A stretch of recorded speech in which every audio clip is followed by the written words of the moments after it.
A paz de Cristo. Espero que essa mensagem possa abençoar a sua vida e nos ajude a levar a palavra, se inscrevendo no canal, ativando o sino de notificação, deixando o seu like, fazendo o seu comentário e compartilhando o vídeo, para que possamos atingir o maior número de pessoas, tá ok? Fiquem com Deus. Qualquer igreja evangélica pressupõe que ela tem a Bíblia como sua única regra de fé e prática.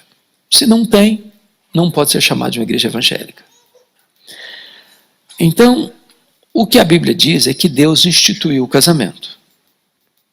E o casamento, segundo instituído por Deus, ele tem 4 pilares. Primeiro, é um casamento heterossexual. Por isso deixa o homem, seu pai e sua mãe, se une a sua mulher, tornando-se os dois uma só carne. Então, homem com homem, mulher com mulher, não constitui um casamento dentro da perspectiva de Deus. Segundo, o casamento é monogâmico. Deixa o homem, seu pai e sua mãe, se une à sua mulher, não às suas mulheres. De tal maneira que tanto a poliginia, um homem ter mais de uma mulher, quanto poliandria, uma mulher ter mais de um homem, está fora do projeto de Deus. Terceiro, o casamento é monossomático. Os dois se tornam uma só carne. Em outras palavras, sexo antes do casamento é fornicação, é pecado. Sexo fora do casamento é adultério, é pecado. Sexo no casamento é ordenança divina. De tal maneira que ter sexo antes e fora do casamento é pecado. Não ter sexo no casamento também é pecado.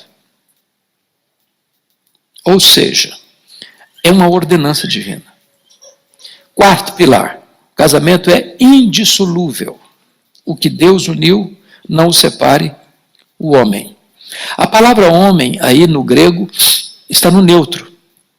É homem, é mulher, é advogado, é juiz, é pastor, é padre, é conselheiro, é qualquer ser humano. Nenhum ser humano tem competência para desfazer o que Deus fez.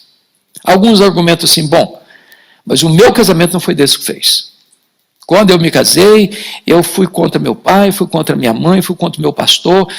Aliás, quando eu me casei, se amarrava cachorro com linguiça. Eu não sabia de nada. Eu era como uma ovelha muda para o matadouro. Deixa eu dizer uma coisa.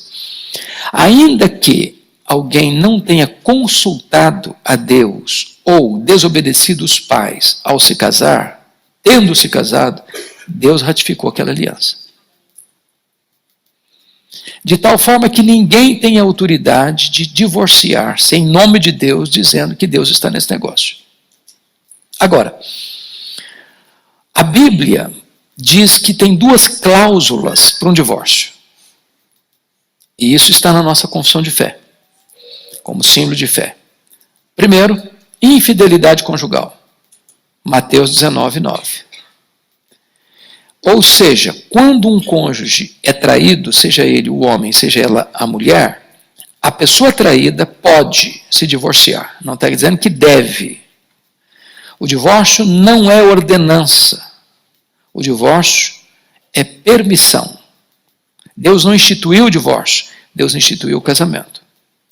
Mas, por causa da dureza do coração, algumas pessoas não perdoam a infidelidade e então abre um caminho para o divórcio para a pessoa traída.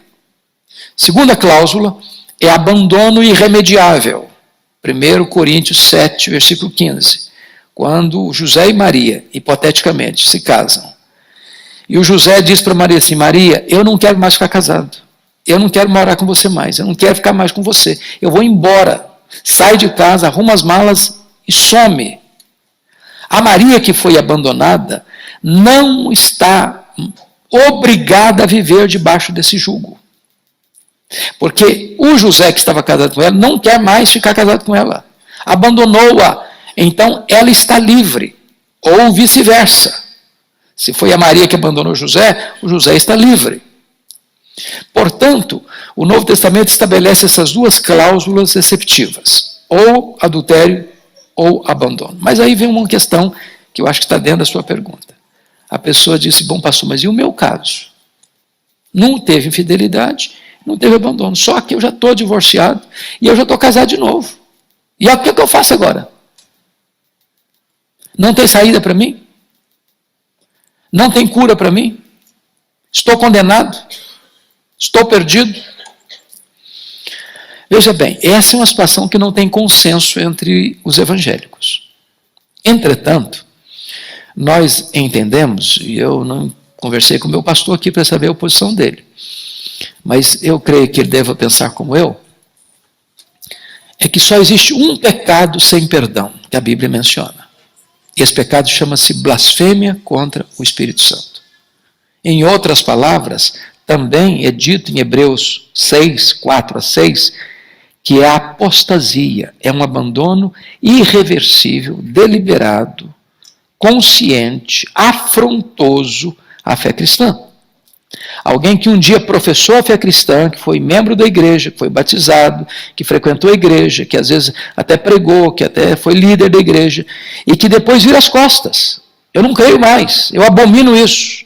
E rejeita Cristo, escarnece da graça, pisa o evangelho. Essa pessoa que caiu assim não tem mais arrependimento para a vida. Por quê? Porque nunca houve nela sinais de arrependimento, não houve nela qualquer disposição de quebrantamento, de arrependimento. Mas imagine um casal que se divorciou por outros motivos, ou porque não eram crentes ainda, ou porque estavam muito fracos na fé e não pautavam a sua vida pelas Escrituras, ou porque não receberam devida orientação na época que tomaram essa decisão, mas que tomaram a decisão. Se divorciaram. E que vieram casar de novo, a constituir nova família, outros filhos. Então, o que fazer? Dentro da sua pergunta. O papel, penso eu, da igreja é terapêutica. É de cura, é de acolhida, é de restauração. Não dá mais para voltar, não dá mais para desfazer. Não dá mais. O que vai acontecer com esta família? Vai sofrer as consequências do seu erro. Vai pagar um alto preço, não tenha dúvida disso. E quem vive essa realidade sabe quão alto é esse preço. Porém, Deus é o Deus de toda a graça. Deus é o Deus do perdão. Deus é o Deus da cura. E Deus, pela sua misericórdia, ainda abençoa e restaura. O que é importante entender é o seguinte: tem muitas igrejas que pregam, e nós não professamos esse pensamento, cometeu um erro desse, perdeu a salvação. Aí a pessoa entra com uma tonelada de culpa na cabeça, então estou perdido, vou para o inferno, e eu estou desesperado. Não, salvação não se perde. Uma vez salvo, salvo para sempre. Agora, um salvo cai, um salvo se arrepende, um salvo se levanta, um salvo é restaurado por Deus. Agora, o que é importante? A igreja não cede a expressões da conjuntura social. Não. O fato da igreja ser o hospital que acolhe o ferido para curá-lo e restaurá-lo, não significa que a igreja vai dizer assim: bom, gente, a cultura mudou, hoje o negócio está assim, todo mundo divorcia casa. Há poucos dias eu estava no interior de São Paulo e fiquei sabendo de um líder religioso que estava no 7º casamento. Não. A igreja vai manter-se firme na sua posição. Deus instituiu o casamento e não o divórcio. Divórcio é um pecado. Deus abomina o divórcio. Divórcio só acontece por dureza do coração.